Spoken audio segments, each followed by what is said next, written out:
Oke, kita lanjut ke video berikutnya dari Zotero ya. Di Zotero yang perlu kita siapkan berikutnya adalah sumber ataupun rujukan yang akan kita gunakan di dalam tulisan kita, baik dalam menulis artikel, skripsi ataupun karya tulis ilmiah yang lainnya. Di sini ada beberapa website yang bisa kita gunakan dalam kita mencari referensi ya, baik itu buku ataupun artikel. Tapi di sini memang saat ini yang paling banyak disarankan adalah referensi itu bersumber dari artikel, dan artikelnya pun terbitan ya 5 tahun terakhir gitu ya, 5 tahun ataupun 10 tahun terakhir. Yang pertama kita bisa gunakan portal Garuda ya, ketik saja di Google Chrome ataupun di website Google Garuda Kemdikbud, maka akan tampil seperti ini. Kita klik saja yang Garuda Herba rujukan digital. Kemudian yang berikutnya dari websitenya Sinta Kemdikbud, klik Sinta. Dan yang paling banyak juga dipakai gitu ya, yang biasanya digunakan adalah Scholar gitu ya, ketik saja Scholar. Nah, 3 website ini bisa kita gunakan dalam kita mencari referensi berupa artikel ataupun buku. Tetapi kalau yang buku ya lebih banyak nyarinya di Scholar ini. Tapi kalau artikel sarannya memang di Garuda. Nah, Sinta ini adalah website yang dia menyediakan sumber jurnal yang terpercaya gitu ya. Kita pilih saja di sini ada menu source, kemudian jurnal, kita akan ambil seperti ini. Kemudian kita filter. Biasanya yang diminta itu adalah Sinta yang terakreditasi baik Sinta 1 sampai 6. Sinta yang 1 sampai 6 ini ya, kalau kita mau mencari artikel yang kualitasnya bagus ya, maka kita batasi saja Sinta 1, 2 ataupun 3. Kemudian di sini filter juga karena di pendidikan maka pilih yang pendidikan. Ataupun kalau dari yang lain ya tinggal disesuaikan saja. Kita filter. Maka yang ditampilkan adalah ini jurnal-jurnal yang dia terakreditasi Sinta 1, ini ada S1 Sinta 1, Sinta 1 dan seterusnya. Misalkan kita ambil yang pertama ini, muncul pertama itu dianggap yang paling bagus gitu ya, impactnya 35,2. Jurnalnya tadi ini. Kemudian kita bisa cari artikel melalui menu archive-nya ini. Kita mau lihat dipublikasi yang tahun berapa gitu ya. Bahkan tahun 2002 volume 1 bulan Maret kemarin. Nah, ini kita tinggal cari mana artikel yang sesuai dengan yang kita cari. Misalkan kita ambil yang salah satu saja yang kita sudah dapat gitu ya. Kita klik. Nah, ini di sini kita cari yang dia tulisan full text PDF, ini kita bisa unduh.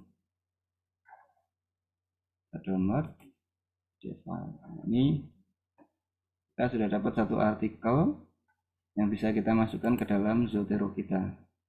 Di dalam Zotero ini yang pertama memang kita harus membuat folder baru untuk menampung artikel-artikel kita.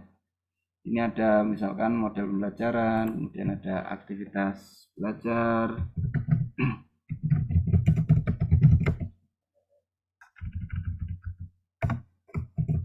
kemudian ada hasil belajar dan lain sebagainya. Kita buat folder yang sesuai dengan artikel yang kita dapat.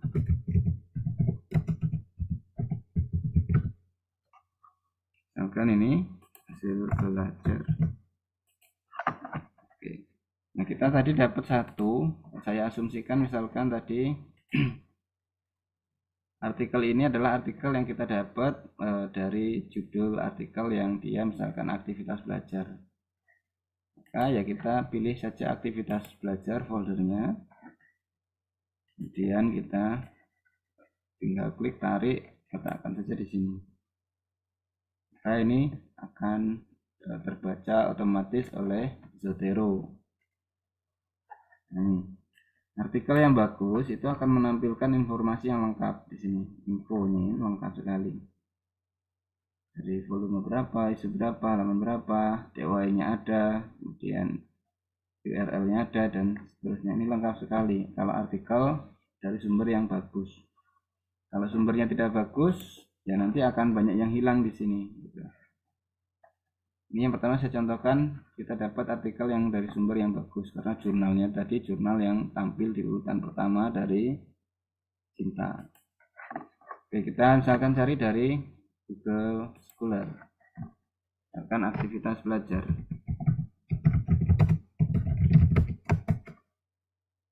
Aktivitas belajar.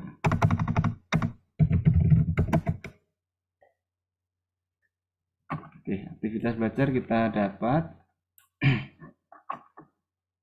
Misalkan kita ambil yang dia tahun 2020.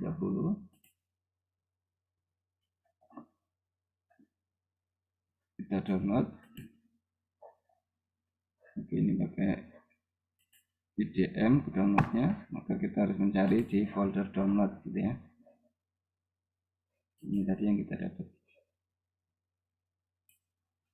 Ambilkan di Zotero dan masukkan. Oke, sampai sini kita tunggu. Kalau dia tidak berubah seperti ini, maka ya artikel ini sumbernya tidak lengkap gitu ya, maka tidak nampak, tidak muncul. Kita buka. Oke, artikelnya ini tidak jelas tahun berapa terbitnya, kemudian penerbitnya siapa, dan seterusnya. Dan ini hanya KTI kelompok 1 ternyata. Oke, maka kita harus cari yang lain yang seperti itu, tidak bisa kita gunakan sebagai rujukan karena sumbernya tidak jelas.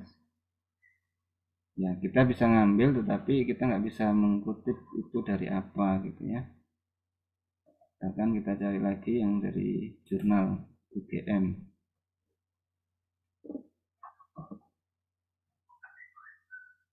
Oke, DOI-nya jelas. Ini kita full text-nya download. Kita download. Oke, kita ambil. Kita tunggu beberapa saat sampai terbaca. Oke, ini sudah terbaca. Nah, seperti ini juga kita bisa pakai untuk rujukannya seperti ini. Nah, ini tadi yang sumbernya tidak terdetek, tidak terbaca lengkap, kesulitan kita nanti ketika membuat referensinya, maka mendingan kita tidak gunakan terlebih dahulu. Oke, saya asumsikan kita sudah dapat artikel banyak gitu ya terkait aktivitas belajar, hasil belajar, dan lain sebagainya. Nah, sekarang kita menggunakannya di dalam Word-nya. Caranya gimana? Caranya kita ambil, misalkan kita baca dulu artikelnya, naskahnya. Oke. Misalkan di sini kita dapatkan ini dalam bahasa Indonesia, ya kita nggak perlu translate. Kalau misalkan kita dapat yang dalam bahasa Inggris seperti ini, maka kita blok. Asal connect dengan internet, maka dia akan ditranslate. Kita misalkan ini yang kita ambil ya, satu kalimat dari tulisan ini, kita copy dan kita tempel gitu ya. Nah, ini kalau seperti ini namanya plagiat. Tapi agar kita tidak plagiat, maka diberikan yang namanya sumber.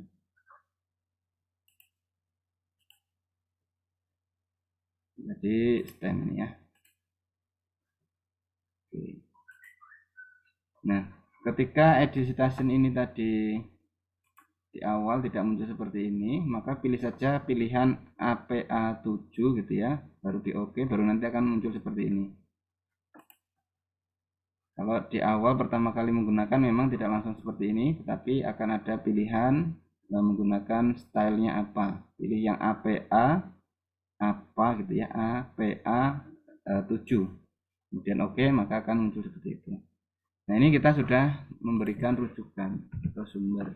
Nah, maka kita sebenarnya sampai sini sudah tidak dianggap plagiat karena kita mencantumkan yang namanya sumber. Tetapi di dalam cek plagiasi di Turnitin, ketika ada kesamaan kata ataupun kalimat, itu akan dianggap sama nanti plagiat. Nah, oleh sebab itu kita butuh yang namanya parafrase. Nah, ketika kita dapat sumber yang dia dari internet dalam bahasa Inggris, kita terjemah, maka sebenarnya itu sudah memparafrase. Akan tetapi lebih aman lagi kalau kita rubah konteks ini ke dalam bahasa yang maknanya tidak berubah dari yang ditulis oleh Agus Suryani dan kawan-kawan ini. Nah, ini cara kita menggunakan Zotero ke dalam tulisan kita. Nah, sekarang saya tunjukkan bagaimana cara kita membuat daftar pustakanya. Daftar pustakanya cukup diklik di sini. Add edit bibliography. Misalkan kita taruh di halaman terakhir ya.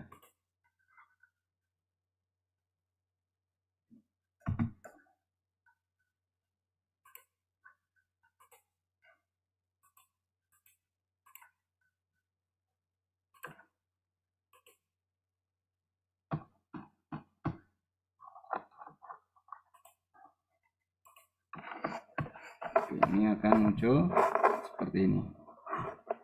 Jika kita klik add atau edit bibliografi, akan muncul daftar pustaka yang otomatis sesuai dengan sistem APA7. Nama, kemudian judulnya, kemudian nama jurnal, kemudian volume berapa, halaman berapa, dan DOI-nya berapa. Ini ketika menulis ya nanti akan disesuaikan. Misalkan spasinya segitu gitu kan, data kanan kiri ataupun data kiri dan seterusnya. Nah, untuk menambahkan, misalkan kita ternyata tulisan yang kita buat itu sumbernya nggak cuma satu, maka ini kita masuk lagi ke Zotero, add citation, kemudian kita ketik di sini. Kita harus tahu dulu ini siapa penulisnya. Misalkan Widayanti, tulis Widayanti. Nah, ini akan ditampilkan di artikel yang kita buat. Maka sampai di sini tulisan kita selesai. Kita enter, maka akan ada dua seperti ini. Nah, di Widayanti ini ternyata sumbernya tidak lengkap gitu ya. Kita cek dulu Widayanti. Ya, penulisnya tidak jelas gitu ya. Widodo ini di siapa gitu, Widodo cuma satu. Kita perbaiki dulu gitu ya.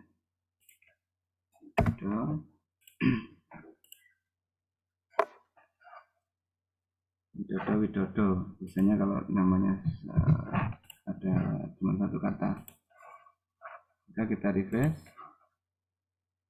Widodo dan Widayanti, maka akan jadi seperti ini. Dan di sini sumbernya pun akan menjadi dua. Nah, ini kita atur setelah semuanya selesai gitu ya. Bahkan setelah tulisan kita selesai baru kita menyesuaikan daftar pustakanya. Daftar pustaka ini akan terupdate otomatis sebanyak kita menginputkan. Baik, jadi seperti itu kurang lebih untuk memasukkan atau membuat referensi ke dalam tulisan. Untuk pencarian artikelnya bisa menggunakan Sinta, bisa menggunakan Garuda. Kalau Garuda tinggal di sini dicari saja atau model pembelajaran. Kalau di Google Scholar tadi pakai Google Scholar. Jadi pilihannya ada banyak yang bisa kita gunakan. Ini pun juga artikel-artikel, tinggal kita pandai-pandai mencari artikel mana yang bagus dan kurang bagus untuk kita gunakan. Baik, jadi seperti itu untuk penggunaan aplikasi Reference Manager Zotero. Terima kasih, semoga bermanfaat.